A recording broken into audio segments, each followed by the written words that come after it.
to relook at our debt situation as a country.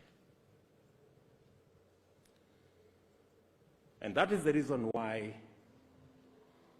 I have instructed the Ministry of Finance to work with all the other ministries so that we can shave off 300 billion shillings from this budget of this year. It's not a simple assignment. It's not an easy thing to do, but I promise you we will do it because it's the right thing to do. We will have to delay some of the projects we have. We will have to postpone some of them. We will have to relook at some of the interventions. I have seen reports that we have slowed down on trips abroad and many of the other things, and make sure that we are removing the fat from our budget. I promise you, because I will not be the president that will continue the journey of taking our country into debt.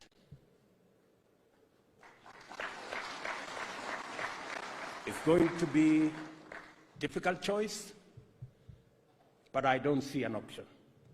We just have to make those choices. So, and we are going to rationalize the budget and be able to look at what else we can do even next year.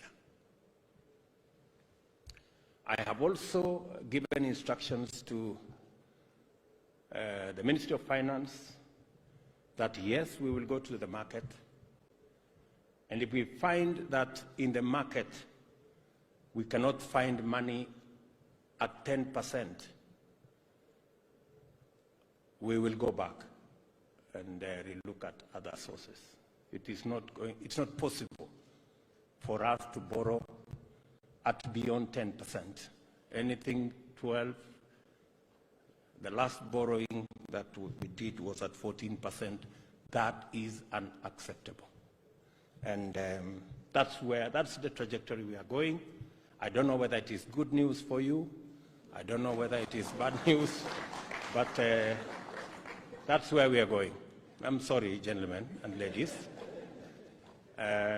because this is your country as well. I don't think anyone seated here would approve us to continue borrow and take our country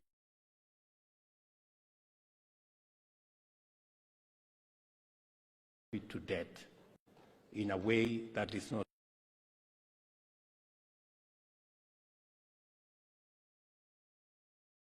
sustainable.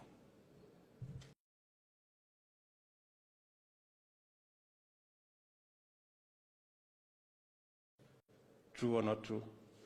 Yeah?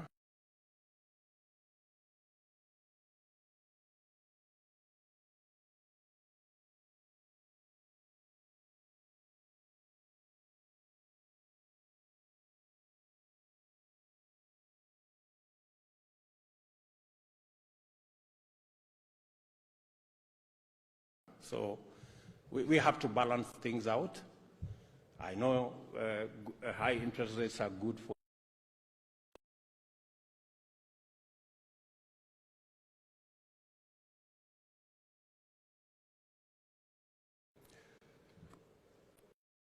So having said that, I'm acutely aware that we must also provide opportunities for you as people who work with us in making sure that we grow our savings. We must give you alternative products that you can buy into for your long-term assets. I know you're also aware that at the moment we are our revenues are only 14% of GDP. We have countries that go all the way to 30, 35%. But for the size of our economy and for our region, I am very confident that we can do between 22 and 25% of our GDP. And I have every intention to ensure that our Kenya Revenue Authority and all of us work together so that we can raise sufficient revenues through our taxes to be able to take charge of our development and to be able to progressively get our country away from huge debts that we have today. It is the moral thing to do, it is the right thing to do, and I am asking you, as I ask all of us as Kenyans, to work together toward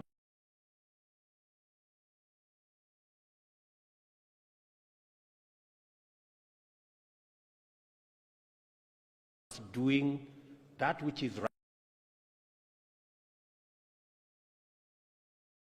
and ensuring that we raise our percent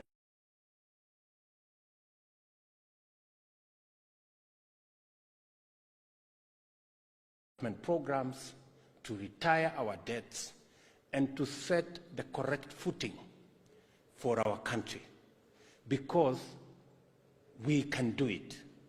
It is possible for us to do it. We just need to work together, be disciplined, get things right, everybody working together in a synergized manner.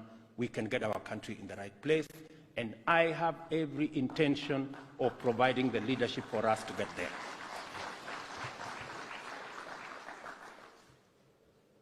Ladies and gentlemen, as we work on reducing debt and borrowing and raising revenues so that we can fund our development and reduce government borrowing, we will give more space for borrowing by business, by entrepreneurs, by the private sector, so that they too can fire the engines of our growth.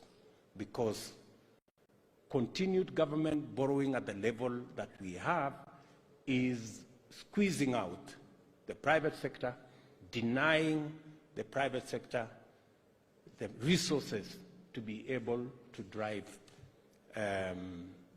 their enterprises and the economy of our country. Having said that, and I have given my unsolicited, unequivocal undertaking that I intend to work with the public sector so that we can pay all our dues to your schemes, so that you can build the resources to be able